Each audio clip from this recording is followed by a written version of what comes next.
Hi and welcome to the Data Pitman channel. Today we're going to talk about a question that was raised from one of the users of the unofficial VOSviewers user group.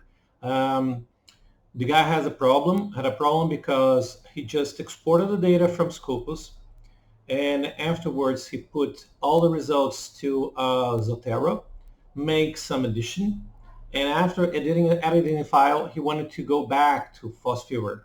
So all the selection that he has done, it would be lost if he just go get it directly from Scopus in the CSV file.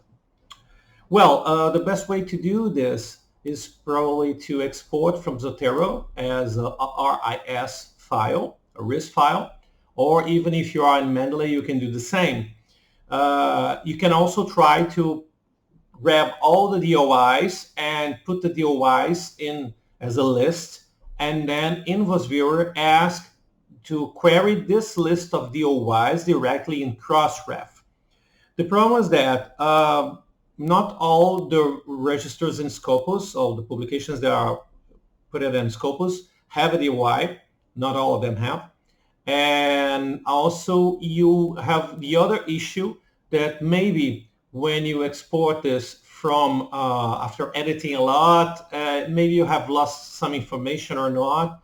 Or let's just think that you are just with a result from Scopus that you cannot put directly in an RS file.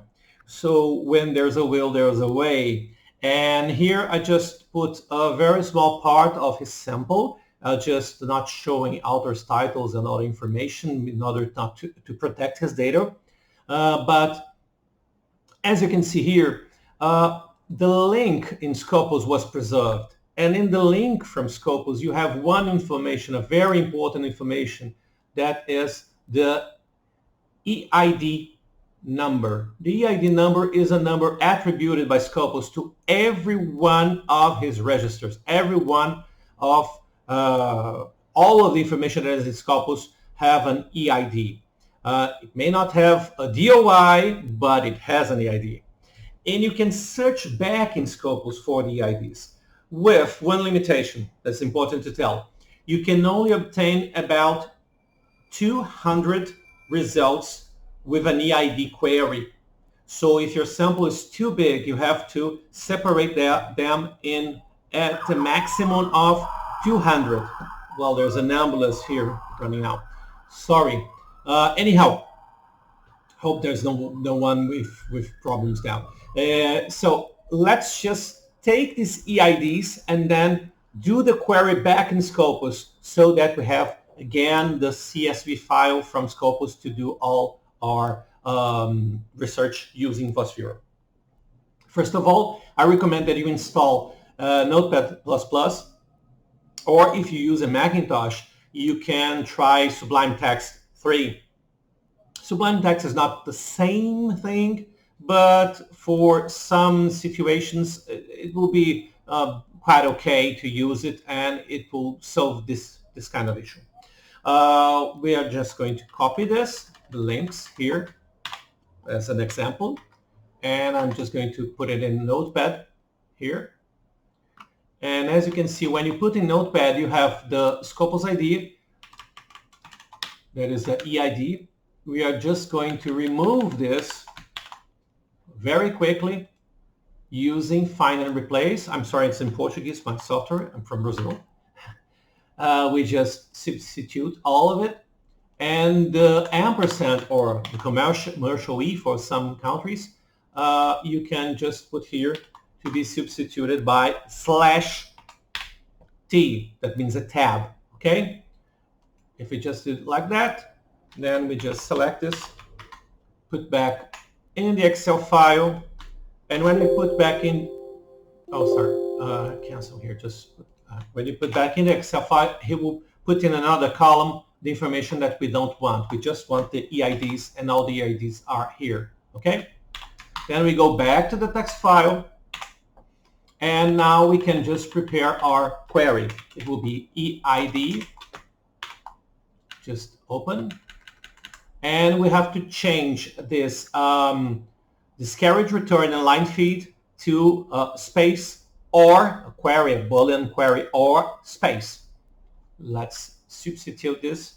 It will be /r/n and then space or in uppercase space. And at the end here, we just will cut the last or that was put it here and close. Select all of this and let's go to Scopus. In Scopus, if you go to advanced search, this wasn't the only one that I done. You can just put your query like this, and if you search, you will have the result with the 10 documents that you wanted, and then we can just export this like a CSV file, okay, to be put it on in. Let me just put all information that I want here, okay, and there you go, all documents from this page. Okay, and then export. Select information to create, to optimize Excel, and then export. There you go. There's my CSV file. And if I just go here to my VOSviewer, I can just open up. Let me just go back here so you can see. Cancel, create. Okay, put here. Create a map using based on bibliographic data. Scopus.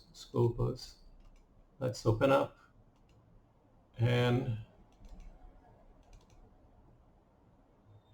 I just selected the Scopus file here. Next. And there you go. Now I have all the data that I wanted from Scopus to be used here as co-occurrence of keywords, co-authorship, and so on if I want. Okay?